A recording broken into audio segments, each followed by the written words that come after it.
en cada comunidad.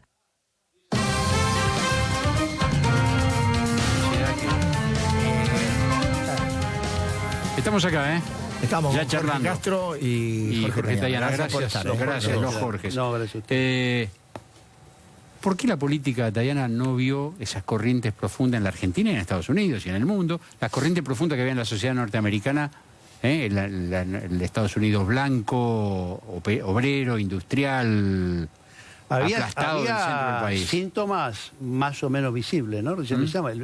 El más obvio es el Brexit, ¿no? O sea, Trump es lo mismo que el Brexit, en cierto sentido. Es la idea de una reacción frente a los resultados que está dando la globalización neoliberal tal como está planteada. Y en realidad esto empezó, para mí, en la crisis del 2008. El mundo no sale de la crisis del 2008. De Lehman Brothers. De Lehman Brothers. Eso va y viene, la crisis financiera.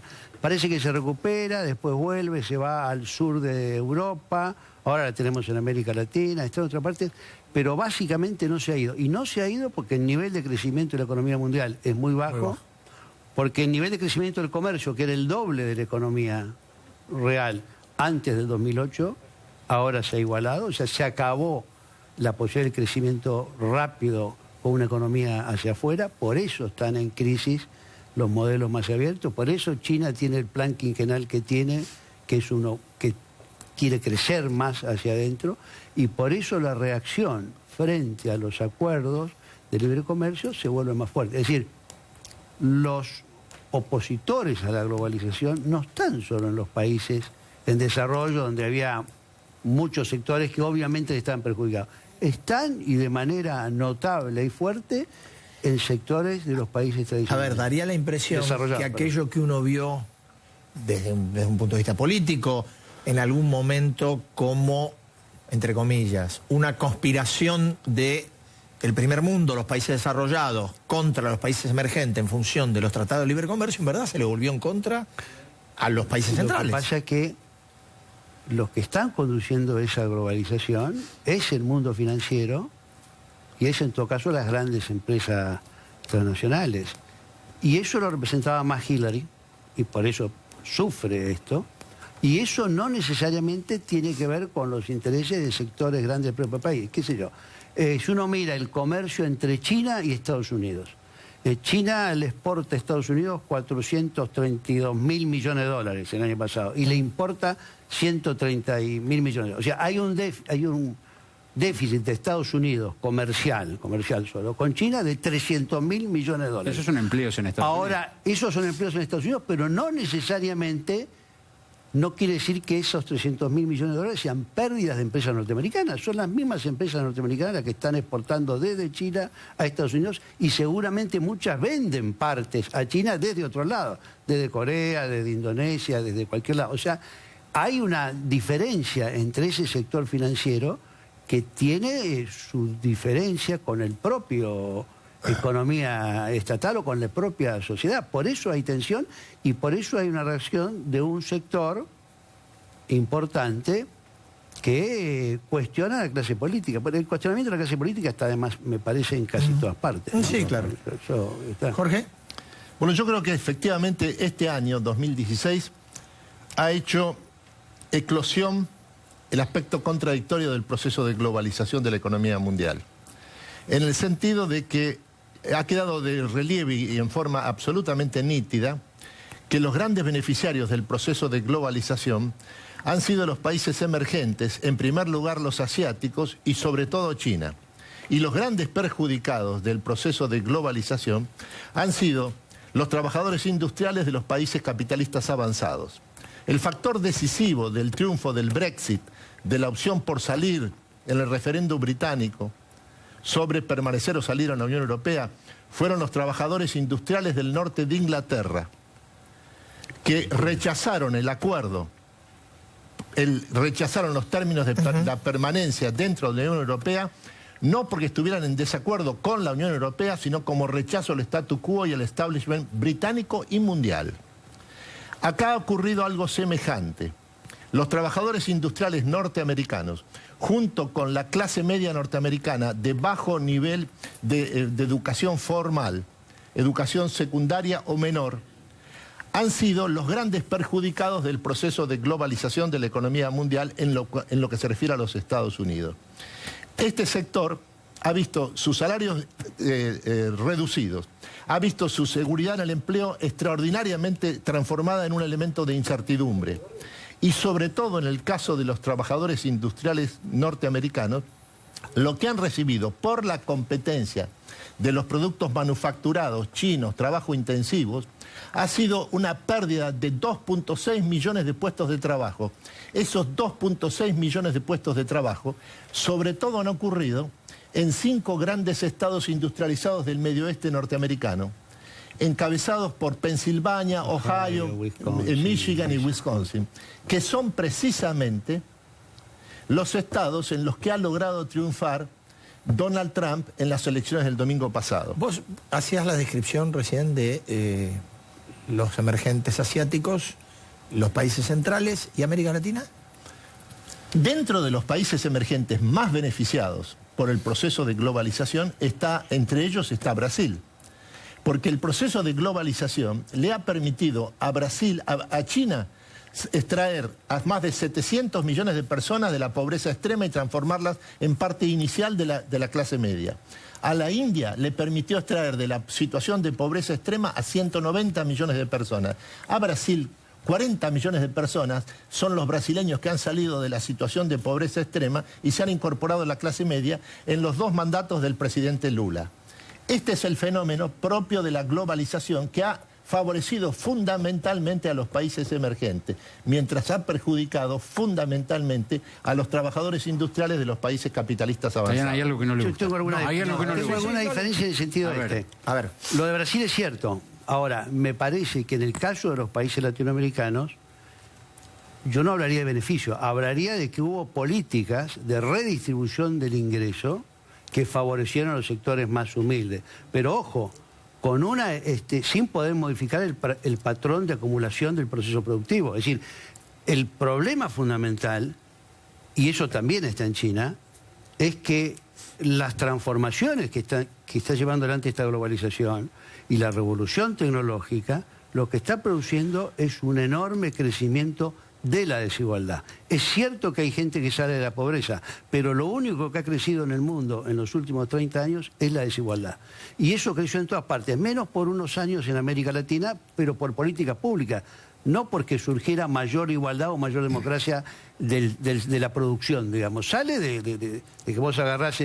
No hay derrame, el derrame es un cuento que no existe, lo que hay es derrame inducido, metés la mano y tiras el agua para afuera. Pero eso también tiene límites. Tenemos un proceso de revolución tecnológica que es profundamente generador de desigualdad. Y eso es un problema muy serio y eso es lo que está produciendo reacción en todas partes. Y ese proceso tecnológico saca gente de la pobreza, pero lo que saca de la pobreza, a varios de ellos son un sector bastante minoritario de trabajadores calificados. El resto está perdido.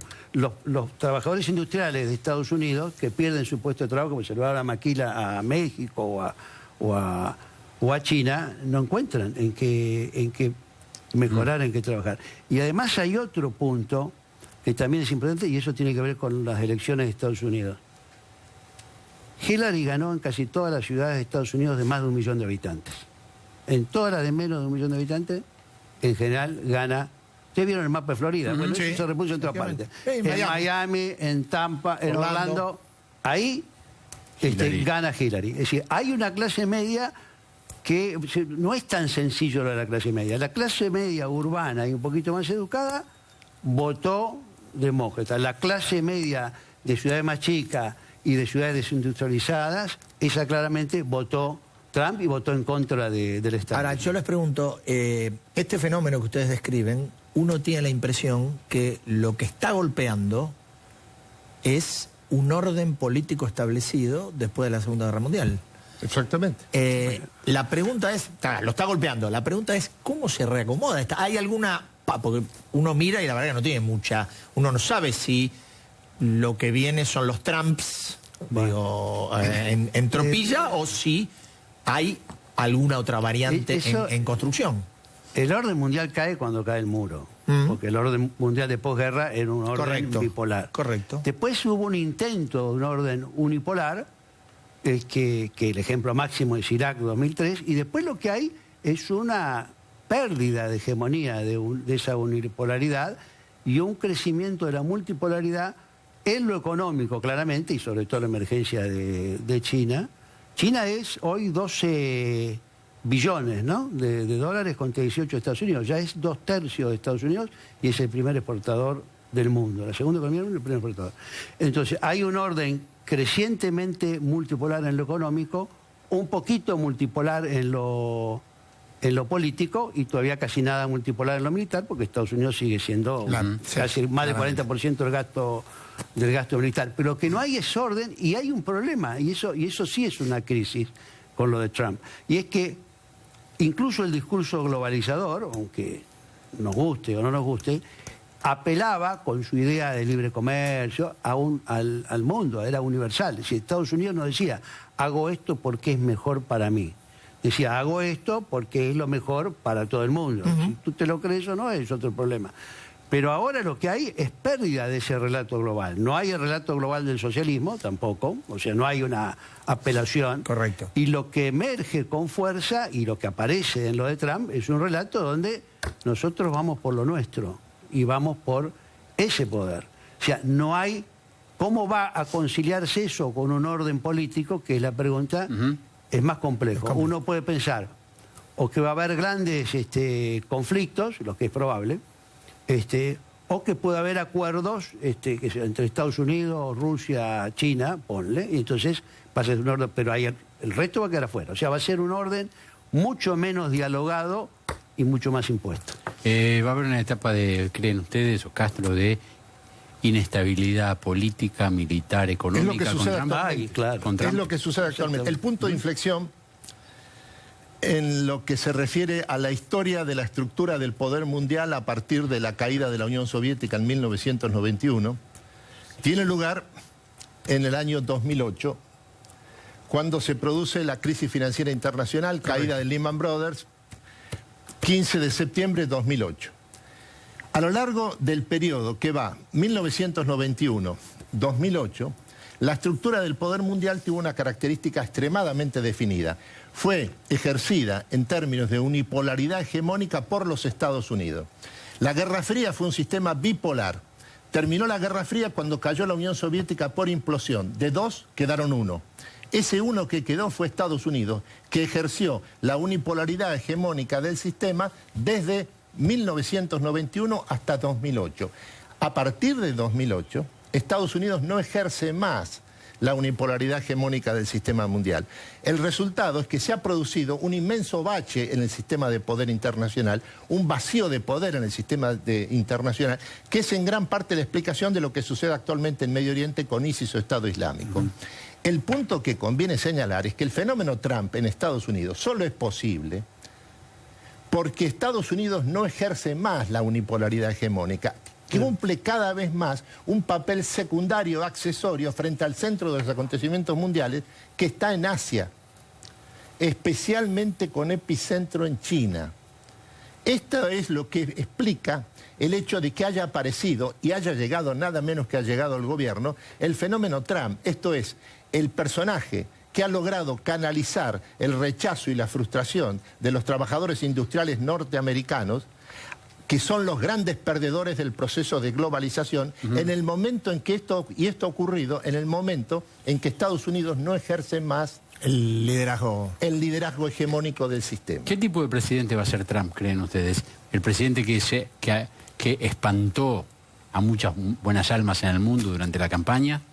¿O un presidente más moderado, hacen algunas cosas para ganar una elección y después se entra dentro de cierto corsé razonable? Probable ni tanto ni tampoco. No va a ser exactamente de la campaña, pero es un hombre que va a tratar de modificar el rumbo de algunas cosas. Va a matar el TPP, eso seguro, que era la gran aspiración del gobierno nacional, de poder ingresar vía Alianza del Pacífico al TPP. Bueno, va a ingresar a ninguna parte porque el TPP está muerto, por lo menos por un tiempo. Va a tratar de hacer algunas maniobras, no va a poder cumplir esa aspiración de los trabajadores empobrecidos de los Estados Unidos, los que han perdido su puesto de trabajo. Eso no lo va a lograr retornar, pero puede ser algunos intentos. Bueno, está Nielsen ahí que sabe más, pero digamos lo que es casi seguro que van a subir las tasas de interés, que va a buscar maniobras para tratar de hacerle más difícil la vida a China, con lo cual puede ser que el crecimiento de China también baje del 6% ahora un poco más, lo que nos va a afectar en términos de los precios de las commodities, y vamos a ver, y va a hacerse más fuerte desde el punto de vista de la presión en el exterior. Eso lo va a hacer. Por más que sea la teoría de que los republicanos son más aislacionistas y va a ser la isla, Estados Unidos va a reaccionar como reaccionó en su momento Reagan frente a Carter. El presidente flojo. Carter es flojo porque el tipo no era guerrerista. Sí. Obama tampoco fue el pacifista que mereció el premio Nobel, pero no ha tenido una acción, se ha involucrado en varios conflictos más o menos a medias. En alguno, yo creo que este nuevo gobierno de Estados Unidos va a tratar de medir fuerza. ¿Por qué? El nuevo gobierno de Donald Trump modifica el posicionamiento de los Estados Unidos en todos los planos del poder mundial, en primer lugar en materia de comercio e inversiones. Por eso es que en términos internacionales la prioridad para el gobierno de Donald Trump es el replanteo de la relación con China. Este es el punto decisivo crítico. En términos domésticos, la prioridad para el gobierno de Trump es recuperar una alta tasa de crecimiento económico que Estados Unidos ha perdido. En los primeros 6 meses de este año, la tasa de crecimiento económico de los Estados Unidos fue 1.1%. El proceso de recuperación de la economía norteamericana desde julio del 2009 hasta la fecha, el promedio de recuperación, la tasa de crecimiento es 2.2% anual promedio. Es virtualmente una situación depresiva. La tasa de crecimiento potencial de la economía norteamericana de mediano y largo plazo en este momento es 1.2% anual. Asegura una situación de depresión en el largo plazo. Por eso es que la prioridad para el gobierno de Trump es recuperar una alta tasa de crecimiento económico, hacer que Estados Unidos vuelva a crecer al 3-4% por año, o quizá más. Para eso necesita aumentar la tasa de inversión, que en este momento es la más baja de los últimos 70 años de la historia norteamericana. La forma para responder a ese desafío es el próximo recorte de impuestos que se va a realizar el gobierno de Trump de acuerdo con la mayoría de los republicanos que controlan las 2 cámaras del Congreso en los próximos 100 días. Es el mayor recorte de impuestos el que está en marcha, solo comparable al que en su momento realizó Ronald Reagan en los 80. En la década en los 80. En este sentido, el segundo punto fundamental del nuevo gobierno de Donald Trump es asegurar que vuelvan los capitales que las empresas transnacionales norteamericanas tienen en el exterior y que ascienden, esas ganancias que tienen en el exterior ascienden a 2.1 billones de dólares. Lo que significa es que para repatriar esos capitales a los Estados Unidos y de esa manera contribuir al crecimiento de la tasa de inversión, se va a imponer un impuesto de una sola vez del 10% para todos los capitales que vuelvan a los Estados Unidos. Esto es lo que está en marcha. Pero el punto fundamental acá es establecer un nuevo vínculo con China, sacando a China, extrayendo a China del marco multilateral del OMC y llevándola a una negociación bilateral entre Estados Unidos y China en la que se reduzca en un plazo breve, históricamente breve, 1 o 2 años, el enorme superávit comercial que tiene China con los Estados Unidos, que este año supera más de 300.000 millones de dólares, que ha llegado a ser hasta 400.000 millones de dólares, y al mismo tiempo exigir que para las empresas transnacionales norteamericanas se abra la totalidad de la estructura industrial y de servicios de la República Popular. Una más. Una última cosa.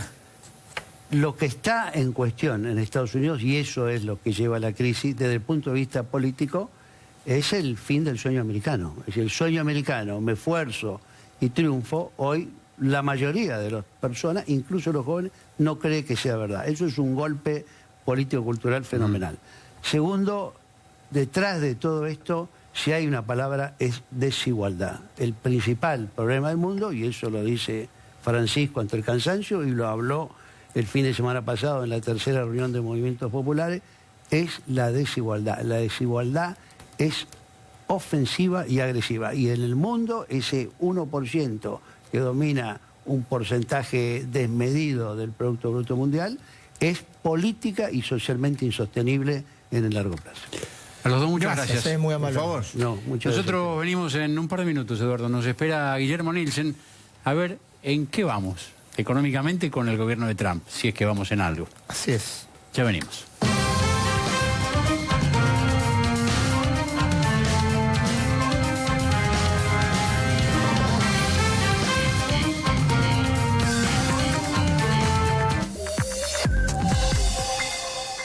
¿Buscas un hotel?